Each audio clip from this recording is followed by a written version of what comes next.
आता आपल्या आवडत्या मालिकेचे संपूर्ण भाग मालिका प्रसारित झाल्यानंतर लगेचच पाहू शकता फक्त सन नेक्स्ट वर. भारतातील प्रेक्षकांसाठी मोफत सेवा. तुम्ही मोकळेपणाने बोलून घ्या.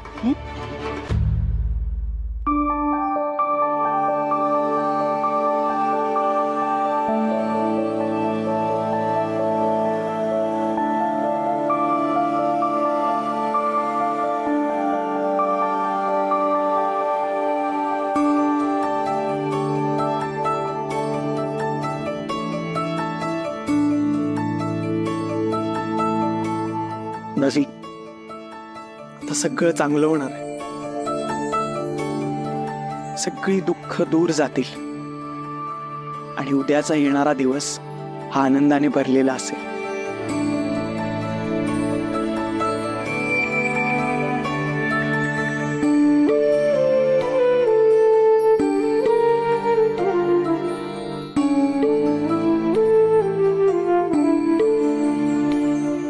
चला, हळद लावून झाली आहे, निघूया आपण. वेद, निघायचं ना? वेदचं जरा काम आहे, आपण पुढे निघूया. चेंटू, चला चल आमच्या बरोबर. चला.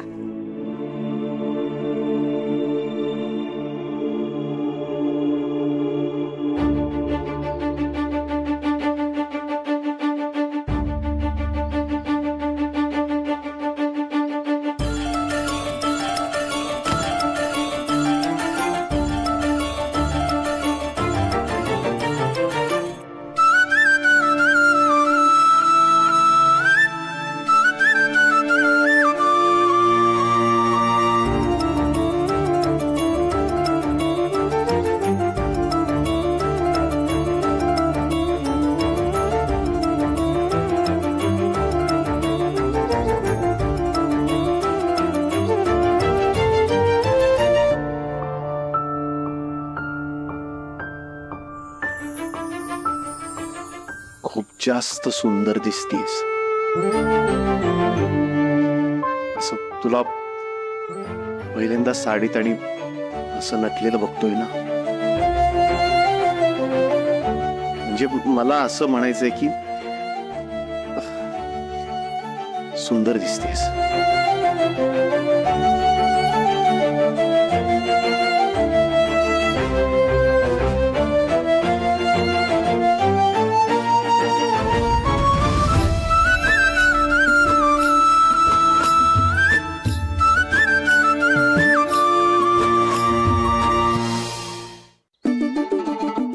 ऋषी दादा आणि मितालीचं लग्न होणार असेल, माझा दादा जर सुखी होणार असेल, तर मी वेदच्या आयुष्यातून बाजूला होईन.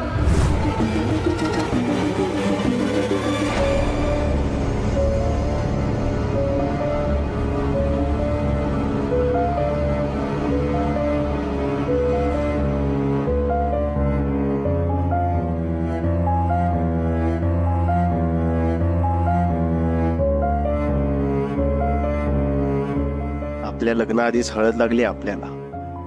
काय बोलतोयस तू वेद? तुला समजतंय तू काय बोलतोयस? हे चुकून झालंय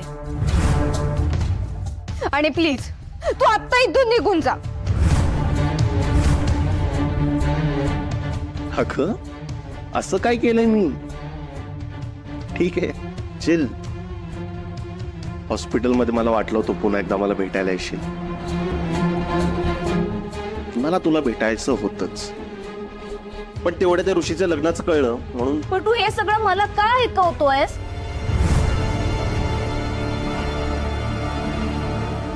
मला यात अजिबात इंटरेस्ट नाहीये. आणि एक गोष्ट, परत इथे यायची गरज नाही. नालिया, असं का बोलतेस? मला तुझ्याशी बोलायचंच नाहीये.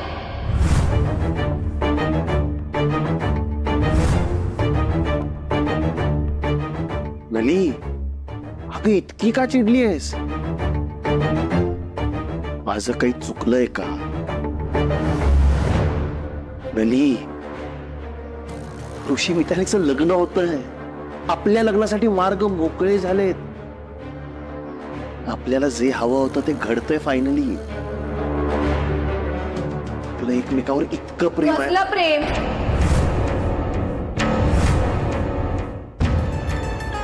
अच्छा,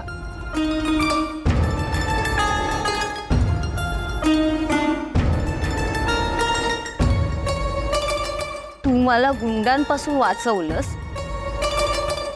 अरे पण मी तुला बोलवलंच नव्हतं की ये आणि मला मदत कर. तू स्वतःहून आलेलास. आणि तुला या सगळ्यामुळे असं वाटत असेल की मी तुझ्यावर प्रेम करते. किती बालिश आहेस रे तू. लली, काय झालंय तुला? मला कुठे काय झालंय? मी आहे तशीच आहे. म्हणजे तुझं प्रेम नाहीये माझ्यावर? माझं तुझ्यावर प्रेम आहे असं मी कधी म्हणाले?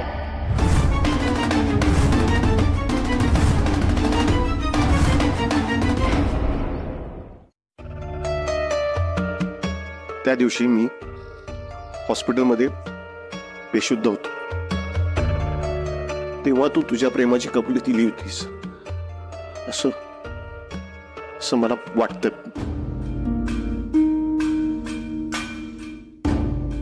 गुंगीत होतास रे तेव्हा तू वेद. तुझ्या डोक्यात ना कदाचित हे फालतू विचार सुरू असतील. मी माणुसकी म्हणून मदत केली तुला, पण तू या माणुसकीला जर प्रेम समजत असशील ना तर तू मूर्ख आहेस.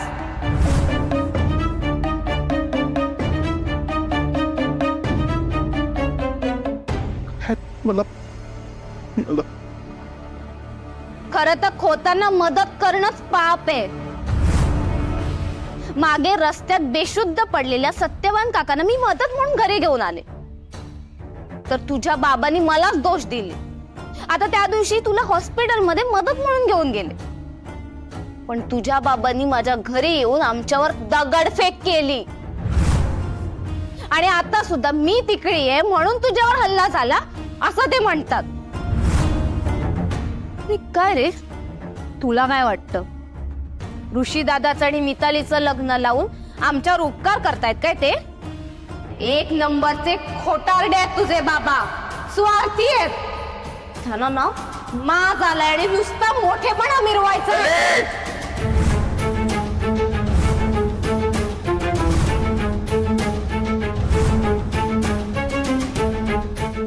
लली, माझे बाबा असं का वागतील? त्यांचं पाप लपवण्यासाठी. खूप वाईट बोलतेस नली. कारण बाबाराव खोत वाईट वागतो.